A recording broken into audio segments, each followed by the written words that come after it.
তো ইসলামের প্রথম 250 বছর ইমাম তিরমিজি, কারণ ইমাম তিরমিজি রাহিমাহুল্লাহ ইন্তেকাল করেছেন 279 হিজরিতে, তিনি প্রথম 250 বছরের কথা বলেছেন। ইমাম ইবনে আব্দুল বার মালিক রাহিমাহুল্লাহ ইন্তেকাল করেছেন 463 হিজরিতে, তিনি প্রথম 450 বছরের কথা বলেছেন। শাইখুল ইসলাম ইবনে তাইমিয়া রাহিমাহুল্লাহ ইন্তেকাল করেছেন 728 হিজরিতে, তিনি প্রথম 700 বছরের কথা বলেছেন।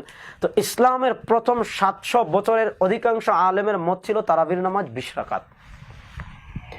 এবার আপনি প্রথম 700 বছরের অধিকাংশ সাহাবী, তাবি, তবে তাবি, আইম্মায়ে মুজতাহিদিন, ফুকাহায়ে কেরাম তাদের থেকে দিন শিখবেন, নাকি বর্তমান যুগের আব্দুর রাজ্জাক বিন ইউসুফ সাহেব আর মুজাফফর বিন মুহসিন সাহেবদের থেকে দিন শিখবেন, না আলবানির থেকে দিন শিখবেন? এটা আপনার বিবেকের উপর আমি ছেড়ে দিলাম। আপনি যদি মনে করেন যে আব্দুর রাজ্জাক বিন ইউসুফ সাহেব আর মুজাফফর বিন মুহসিন সাহেবরা ইসলামের প্রথম 700 বছরের অধিকাংশ সাহাবী, তাবি, তবে তাবি, আইম্মায়ে মুজতাহিদিন থেকে বেশি হাদিস বুঝেছেন, আপনার সাথে আমার তর্ক করার দরকার নাই, মানসিকতাও নাই। আমি আপনার সুস্থতার জন্য দোয়া করি। আর যদি বুঝেন না, এরকম